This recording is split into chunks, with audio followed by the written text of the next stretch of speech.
Best varicose wines చికిత్సనే పొందండి. నొప్పి లేని చికిత్స కోసం సంప్రదించండి ఎవిస్ హాస్పిటల్.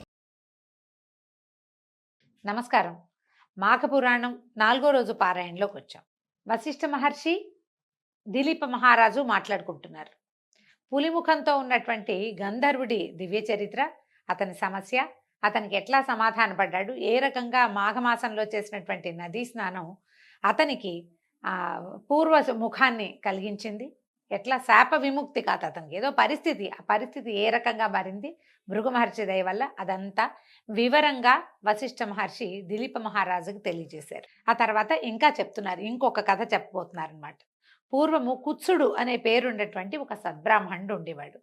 ఇతను కర్దమ మహర్షి యొక్క కుమార్తెని వివాహం చేసుకున్నాడు. కాలక్రమేణా వారికి ఒక కుమారుడు కూడా కలిగాడు. ఈ కుత్సుడు అనే ఆయన కుమారుడు కాబట్టి అతనిని కౌత్సుడు అనేవారట. కుత్సుని యొక్క కుమారుడు కౌత్సుడు. ఇతనికి 5వ ఏడు రాగానే ఉపనయనం చేశారు. 5-6 ఏళ్ళు అంటే 5వ ఏడు అని పురాణాల్లో రాస్తారు. గర్భాష్టమం అని చెప్తాం కదా మనం. 7.5 సంవత్సరాలు, 7 అట్లా వచ్చాక 8వ ఏడు నిండే లోపల చేసేస్తారనమాట.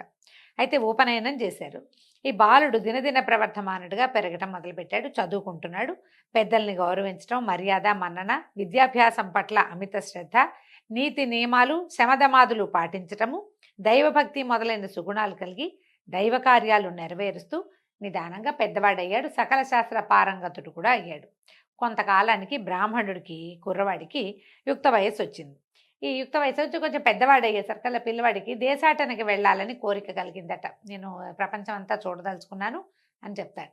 అయితే ఈ దేశాటన చేయటమే కాదండి, మనం రాముడి సంగతి కూడా, మన రాముల వారి సంగతి కూడా, వాళ్ళు తీర్థయాత్ర చేసి వచ్చారని అలాంటి కథలు చెప్తారు.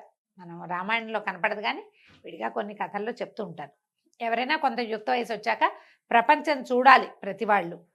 అయితే ఈ దేశాటనకు పోవాలనే కోరిక కలిగి ఈ అబ్బాయి ఏం చేశాడు, యువకుడైన ఈ కౌత్సుడు దేశాటనకి, తద్వారా ఆ దేశాటనలో భాగంగా తీర్థయాత్రలకి బయలుదేరాడు.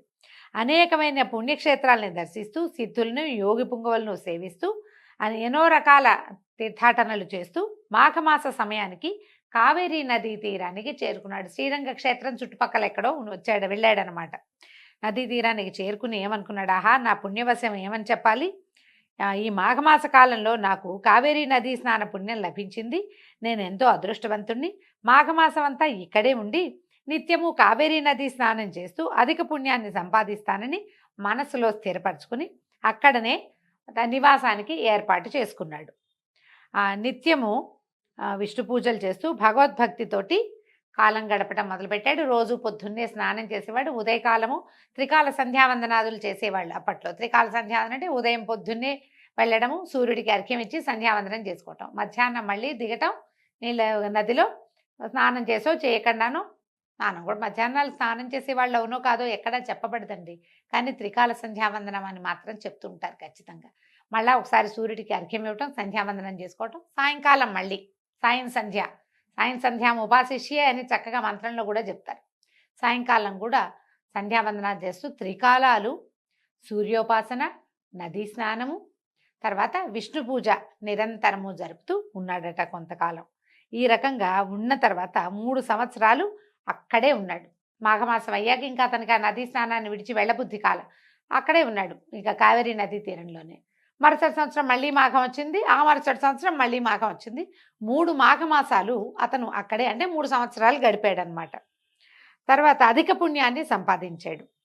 పిమ్మట సమస్త కోరికలను నెరవేర్చుకోవడానికి అక్కడే ఉన్నటువంటి సమీపంలో ఉన్న ఒక పర్వతం మీద ఘోరంగా తపస్సు చేయటం మొదలుపెట్టాడు. ఈ 3 సంవత్సరాలు ఇక్కడ ఉండేసరికల్లా ఇతనికి పెద్దగా సంసార తాపత్రయం లేక భగవంతుణ్ణి దర్శించాలని ముక్తి మార్గాన్ని అన్వేషిస్తూ తపస్సాధనకి పూనుకున్నాడు. తపస్సు చేయగా కొంతకాలానికి ఎట్లా చేశాడు ఈయన తపస్సు, తదేక దీక్షతోనూ అధిక నిష్ఠతోనూ నిర్మల మనసుతోనూ ఘోర తపస్సు చేస్తున్నటువంటి ఈ విప్రకుమారుడికి అనతి కాలంలోనే, అంటే చాలా కాలం గడవక ముందే విష్ణుమూర్తి శ్రీమన్నారాయణ స్వరూపంలో ప్రత్యక్షమయ్యాడు. వత్సాలేమో నీ భక్తికి మెచ్చితిని, నీకేం వరం కావాలో కోరుకోమని భగవంతుడు సెలవిచ్చాడు.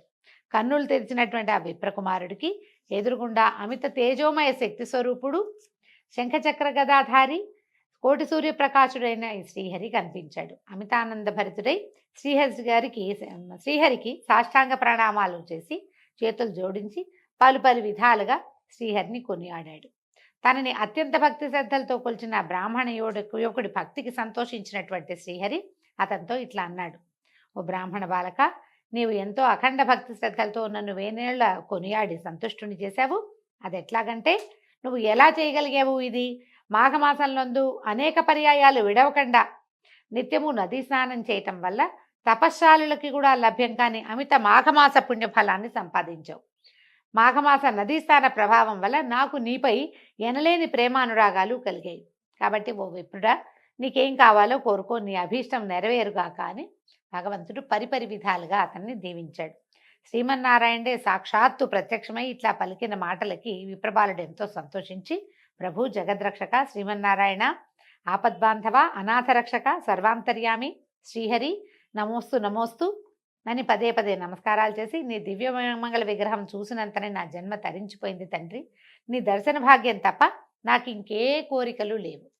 భగవంతుడు ప్రత్యక్షమై ఏం కావాలి అని కోరుకుంటే, ఏం కోరుకోరా నాయన నీ ఇష్టం అంటే ఏం చేస్తాం మనం?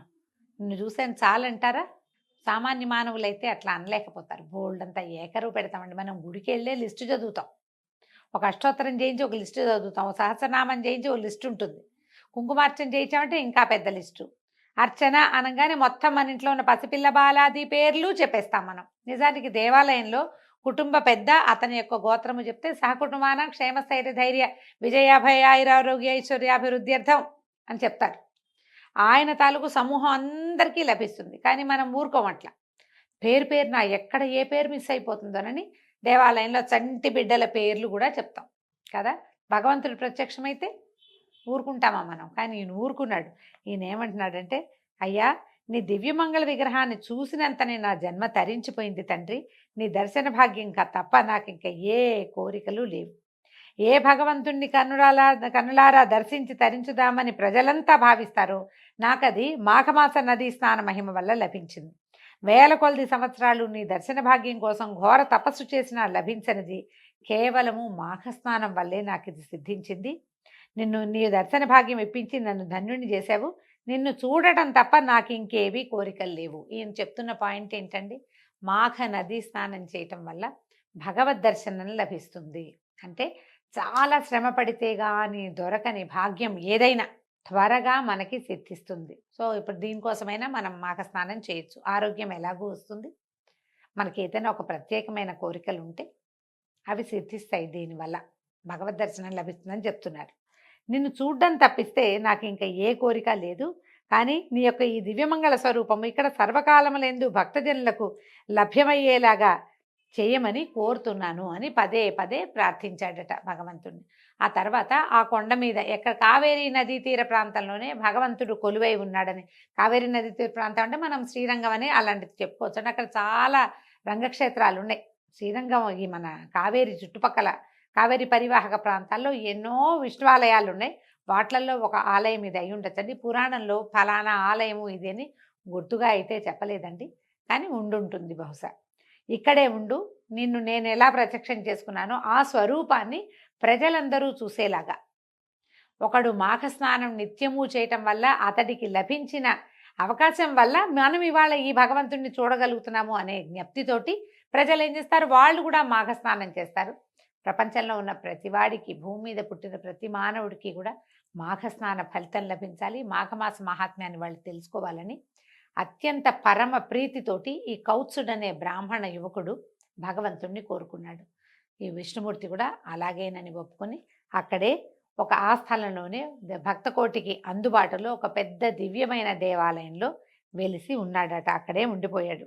భక్తుడైన ఆ విప్రకుమారుడు సంతోషించి మరొక్క మారు మనపూర్వకంగా శ్రీహరికి నమస్కరించి తన తల్లిదండ్రులను చూచుటకై తన గ్రామానికి బయలుదేరాడు. ఎంతకాలమో అయింది అతను యాత్రలకు బయలుదేరాడు. 2-3 ఏళ్ళు గడిచిపోయి ఉంటాయి. ఆ తర్వాత 3 ఏళ్ళు ఖచ్చితంగా ఆ కావేరీ నదీ తీరంలో ఉన్నాడన్నాడు. అది ఇంకో 3, ఆ 3 ఈ 3 6. అక్కడి నుంచి తపస్సు అనతి కాలం నుండి ఎంతకాలం తపస్సు చేశాడు. కానీ యువకుడుగా ఉండగానే తన ఇంటిని చేరాడు. 10 సంవత్సరాలైనా అయ్యింది అనుకోండి. బహుకాలం తర్వాత ఇంటికి తెంచినటువంటి కుమారుని చూసి వృద్ధ బ్రాహ్మణ దంపతులు ఎంతో సంతోషించారట. దీంతో ఈరోజు పారాయణ పూర్తయిందండి. రేపు ఉదయం 5వ రోజు పారాయణలో మళ్ళీ కలుసుకుందాం. నమస్కారం.